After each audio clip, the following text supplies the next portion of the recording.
All right. Thank you, everyone, for tuning in for week 2 of Big Bookie, presented by the Big Banter Sports Network, where we have a host for every single Big Ten school, all the podcasts, all your latest updates. So if you are a Big Ten fan or have a school that you love in the Big Ten, Big Banter is the place for you on all of the social media platforms. But to recap kind of our first episode, I want to kick it over to Brandon and just kind of talk about how our last week went. What did we give our followers and how do we do as a podcast? We did not do that bad, boys. Luckily for us. My plays personally, I gave out 4 last week, and I went 2-1-1. It should have been a sweep, if I'm being completely honest. The plays were Nebraska +3 first half, down 3-0 at the goal line late first half. Jeff Sims throws a pick, costs us the win. We get the push. Very bittersweet, though. And then the second half comes along, Nebraska money line sprinkle. We lose because Nebraska can't hold on to the football. Very disheartening, but we came back with the spread of Nebraska +7, took the W there. And on Saturday, we had Penn State -6.5 first quarter. Like I said last week, Penn State forced a quick punt, and then offense went firing, and all we needed was those 7 points. They ended the quarter 7-0, and we looked really good. So we went 2-1-1. Would have loved 4-0, should have been 4-0, but that's why we have this week.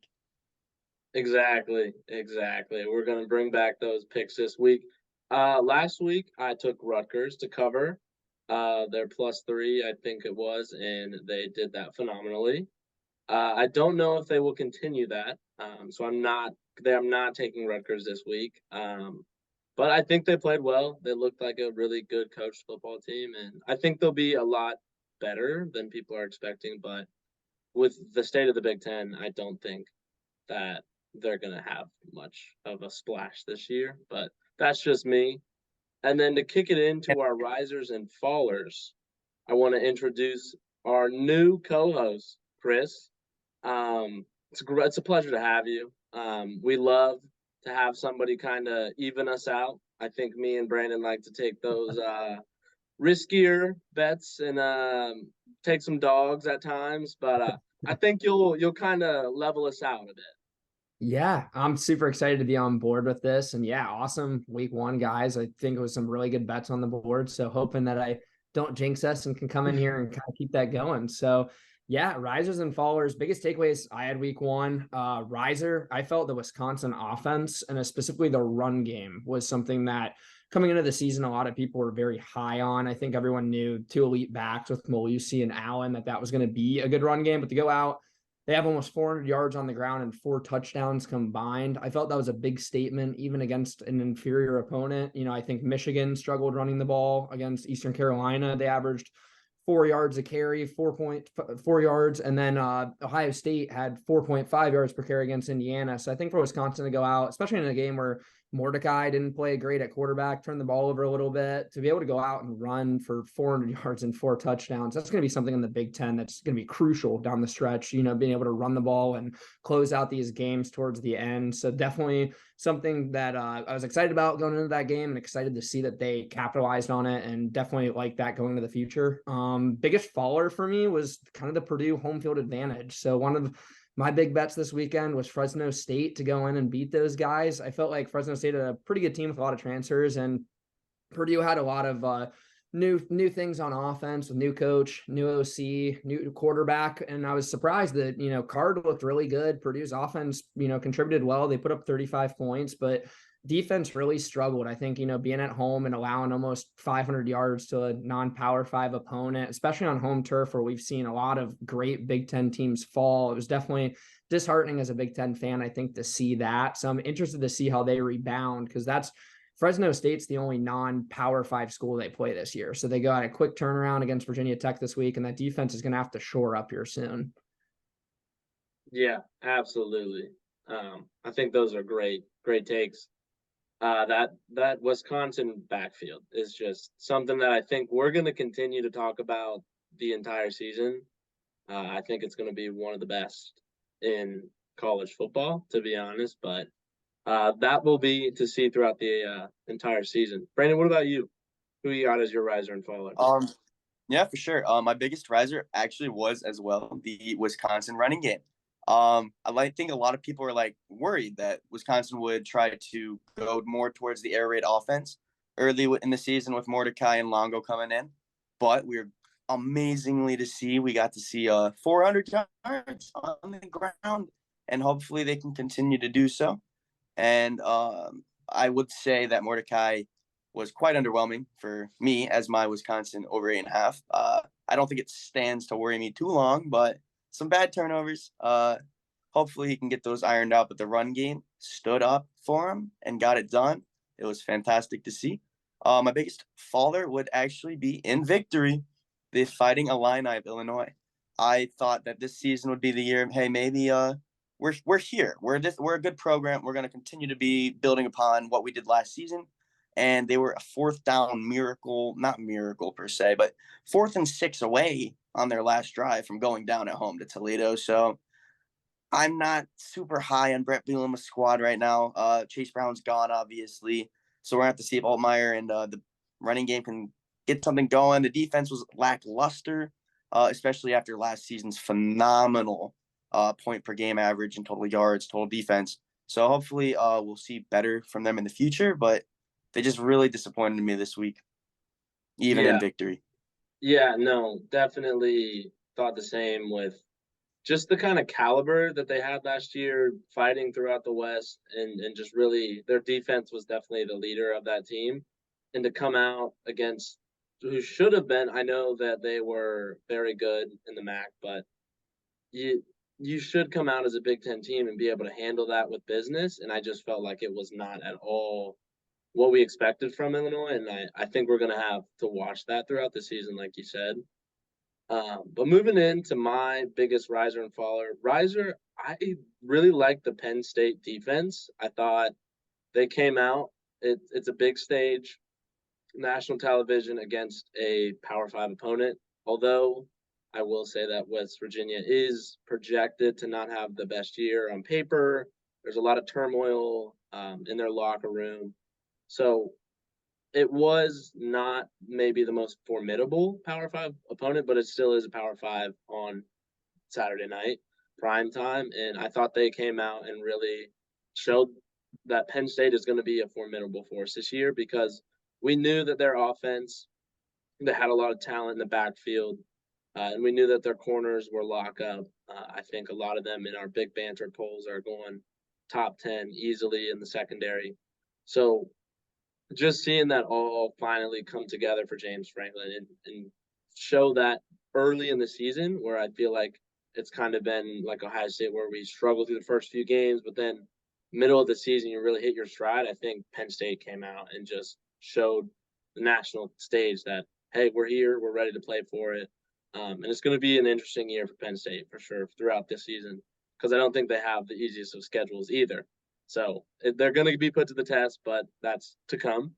And then moving into my faller, I think it would honestly have to be that Ohio State offense. I know you touched on it that they only had 4.5 yards per carry.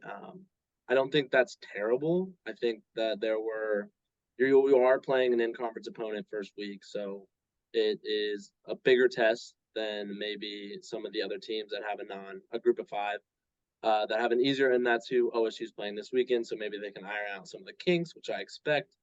But really, your two leading receivers only having a handful of catches for under 100 yards. There was not a lot of quarterback. I don't think we got to see enough of Devin Brown. And I know that Ryan Day has come out and he said it's because it was a tight game. We didn't want to interrupt the rhythm and the flow of that. But I think it's tough to get a read on Devin Brown, and I hope we get to see that this weekend, which I'm sure we will. But he has named Kyle McCord as QB1 for this week, so I want to see more. Is all I want to see our talent that is Marvin Harrison, Emeka Ibuka, Julian Fleming, all the wide receivers that I feel like every podcast is talking about. Just I think they're going to flash. They have Marvin Harrison has been in Heisman talks as a long shot dark horse, but you got to let those guys shine. And I think until Ohio State gets that quarterback ironed out, it's going to be a tough season for the Buckeyes because we know what is expected and what the talent can produce. Yeah, right. The potential's there, but until the quarterback situation gets determined in its full, which I don't think we'll get until we see Devin Brown at some point, I can't see this offense going to the next level until we have our quarterback one confirmed throughout the rest of the season. A confident quarterback one. Yeah. I mean, you almost have to wonder too, with McCord playing all those snaps against Indiana. It's like, if you're not willing to turn the ball over to Devin Brown up 7 points, 10 points against a very inferior conference opponent, it's like, how are you going to trust that guy when we go into South Bend to Notre Dame? I don't know if we're going to see enough over the next 2 weeks to even get to that point with Devin Brown. So it might be McCord just kind of rolling out at QB1 and Brown really kind of in garbage time from here on out was the biggest takeaway I had. I was shocked about that as well. Yeah, no, that's a great point. Like, in those big moments, you don't trust. Like, obviously, it's still week one, but if you don't have that trust in your guy to be okay, we're up 7, but I want to get those reps in. I want to see what you can do at the helm. I think it does speak volumes to how much trust he's putting into those guys. But moving into the future and what this show is really about for our fans, let's move into that week 2 preview. So just want to hear about some of your guys' games that you're interested in, big time players, maybe matchups that you're looking forward to, but just where are you going to be putting some of your money this week?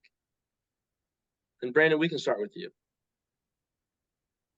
Awesome. So the game I'd say I'm most excited for it has to do with my Wisconsin future once again. Washington State and Pullman. By the time the game gets around third quarter, they will be on. And it's only a 6-point spread for the season. And even last week, I'm not high on Wazoo. They're not going to do that. It's not going to be that formidable for Wisconsin, but they looked good last week. Cam Ward is still a machine at quarterback, and I'd love to see Mordecai. I wouldn't want to see to throw the ball to win Wisconsin game, but I know we're going to see it at this point. And I hope this game gives him that tough road environment, gives him confidence, get early lead maybe, and hope the run game continues to be as stout, formidable as they were last week.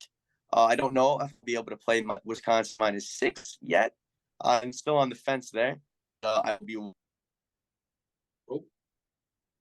Oh no! Looks like we lost Brandon. Hopefully he'll hop back in here soon because I was honestly gonna take Wisconsin at -6, but we'll get that. All right, Brandon, think you're back. I don't know what just happened there. That's all right. But yeah, Wisconsin -6 is a maybe at this point. The Twitter at bjensen123, you will be able to see if I do play that at some point this weekend. Other games I'll be looking at would be this weekend, Friday night. It'll be Kansas versus Illinois. Like I said, Illinois has not impressed me that much this season so far. Or, well, it's 1 week. But I feel like this is a step up in the competition at a major level. Jalen Daniels, I think, will be ready to go. And that offense for Kansas is going to put the defense to the test. And I don't think that Illinois defense is ready for it. So I will be playing Kansas -3 this weekend as well. And then my final best play with the Dogs. Of course, we're going back to the well with Nebraska. I can't help it. The Roulette tastes too good. It was a little bitter last week with the loss, but I got to go back to it. I'll be taking a page out of Chris's book, actually, with a little public fade action with Nebraska +3. The entire college football world is on Colorado this weekend and every weekend for the rest of the season. I think Colorado will be a way overrated TCU team who's only being buoyed by the fact that they made a magical run to the national championship last season.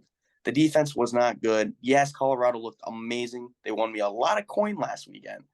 But I think Nebraska fans, you know how well they travel. They're going to fill that stadium up, even in prime times. First game at Colorado, I think it's going to be a neutral site game. I think Nebraska's defense is so much better. And I also think that as long as we keep the turnovers down and Jeff Sims does not stare down every receiver every play, I think Nebraska should be able to cover that. That's my favorite play of the week. That's also my dog of the week. I'll be playing the money line on the sprinkle. Let's hope they can actually do it for me this week. Yeah, you are definitely going against all of America with taking Nebraska +3. Hopefully we get an entertaining game like we did this past week, but I'm not sure if I'm going to tell you on that one. It's too enticing. After watching Tyler Nugent snag 2 interceptions last week, one that ended up sealing the game, I don't think I can trust Jeff Sims at the quarterback position. It doesn't work for me. But Chris, I'd love to hear from you. What do you got this week? Yeah, absolutely. Yeah, first tailing off Brandon, those 3 games are all super exciting. I think, a lot of people forget Wisconsin, I believe, lost last year to Washington State. So I think like being able to avenge that, it's a tough opponent. I think they bring back a lot of talent. Ward's still at quarterback, who's been pretty solid for them. So it'll be really exciting to see Fickle get his first like real big test in a road environment. That's going to be very fun to watch.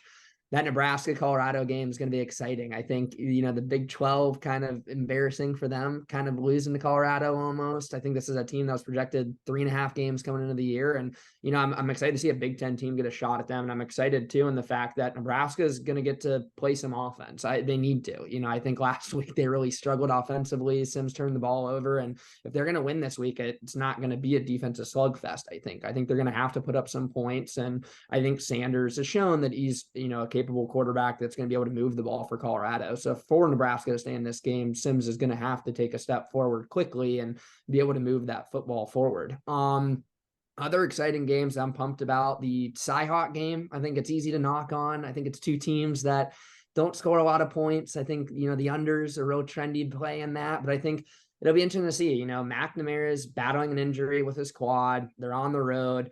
Last week, both these teams allowed more yards than they gained to very inferior opponents. I know Iowa started out really hot, got up 14-0, and after that, we really didn't see many highlights from them. They didn't come anywhere close to covering and only won by 10, albeit a touchdown in garbage time. I'm excited to see how they respond in a road test, especially against a team that they do see every year. Iowa State with Iowa playing each other each season. It is a big rivalry. A stat that caught my eye for it, in the last 6 matchups, Iowa's won 5 of them, and their average margin of victory 6 points. And Iowa State won last year by 3. So looking at that spread of Iowa State +4, it's definitely intriguing to me.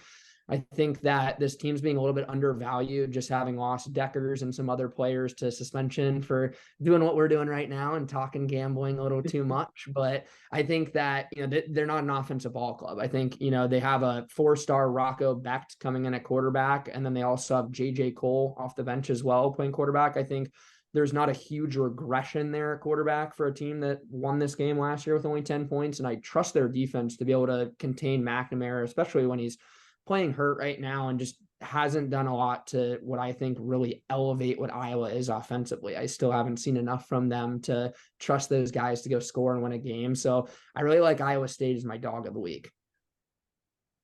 Love to hear it. Love to hear it. We do have a pick from our CEO. He was on last week, and I think he will be on recurring throughout the season. But he wanted us to let our viewers know that he is hammering the Illini money line. I know Brandon just said he doesn't like it. He might take the odds, the +3 for Kansas. I think we got to listen to our CEO. He's telling our viewers. He's telling the people. But I just had to give him the quick shout out. He wanted to make sure that got in there. But I will say, like Brandon, you mentioned that you did not see Tanner Mordecai really show out and didn't give us much hope or anything that we got to see that was really conducive that he's made those steps forward. I think this week is the week, which is why I am going to take that Wisconsin -6. I think Tanner Mordecai, he is that air raid offense type of player coming from SMU. And pairing that with that backfield, I just think it's going to be too much offensive firepower for Washington to keep up. I know that they are talented at the quarterback position and they're going to put up a fight, but I think just the ground and pound game is going to make it a much longer game. And I think the possessions are going to be really important. But I think just the juggernaut that is going to come out of that backfield is really going to get Wisconsin over that -6, and they're going to cover. Another one that I'm gonna be a little. I don't know if I want to take it, but I'm gonna end up. But I do not give this a full confidence vote. Is that Iowa money line? I think this is the year where all the cards it's kind of line up for Iowa, and they start to make those steps forward. I know their offense is not anywhere where it needs to be, but they made the right steps forward last week. I think I don't remember what year it was, but they showed a stat that was Iowa's first touchdown on their opening drive in like 10 years or something. It was some crazy stat. It was like in And the 90s or something. yeah, it's nuts that they went that long without an opening touchdown. But I think that they're just going to continue to make those strides, and they're really going to show to the Big Ten that this year is a little bit different, and they're going to have a little more punch than most people are giving them credit for. So I am going to take that Iowa money line. I know it's not a popular pick, but I think they're going to pull it out. I'm excited to see what they do. I think it'll be interesting. I think it's going to be a close game regardless. I think, like you said, all of them have been like an average of between 3 and 6 points of margin of victory. So I don't think it's going to be a blowout by any means, but I think this year's the year that I was really going to take that step forward and get the job done. So that's why I'm taking the money line this week. But I mean, it's going to be put to the test with our show bracket. So I just wanted to plug our week 1 results. So although Chris was not on our first episode last week, he was able to get his picks in. And so for the spread line, we have Chris coming in first, going 8-2 last week. Brandon 6-4, myself 6-4, and then our lovely CEO at 4-6. So I don't know if we want to take his advice, maybe, but he is taking the money line, and so going through the money line records, it's a lot more close. With Chris with the perfect record last week, 10-0 across the Big Ten games, which is quite impressive. But we were not far behind. All of us only dropping one game between myself, Brandon, and Brant, all going 9-1 across this the money line. So very good week for us in the pick'ems, and I think those will be coming out. I think we'll try to get them out tomorrow, just because we do have that Kansas Illini game. So we will make sure to get that out tomorrow, have all of our picks in, and then we will be releasing this on Friday, probably around lunchtime. So anybody who wants to tune in on their lunch hour or just have an hour, 30 minutes to listen, tune in to us. We'll be live. We'll be on YouTube, Spotify. You can find us on Twitter. We are Big Bookie BB. That is our username. Just come find us. You can see all of our lines. Tail us. You're gonna win some money. Any last words, either of you, Brandon, Chris? Yeah. Fade our CEO. The man does not have it. He's not me. He's not. Fade the Illini. It's all get out. They are not getting the job done on Friday night. Yeah, excited for the week ahead. I think, this week, I don't know if we'll see 10-0 money lines. It's awesome. I think we have 5 games this week with single-digit spreads. So I think seeing the Big Ten get to face some of these other conferences is going to be awesome to see how they fare against Power 5 schools. So it should be a really fun, kind of underrated week for the Big Ten. And excited to see kind of how these bets shake out, as I think this week's going to show us a lot of what's to come for these teams in the season. Yeah, absolutely. I think a lot of people will write these games off as, oh, it's still non-conference schedule. Nobody's really playing anyone. But this is really where you kind of see the wheels start to form and your team start to take shape. So I'm definitely going to be tuning into these games this weekend. But thank you guys for joining this week, and we look forward to coming back next week.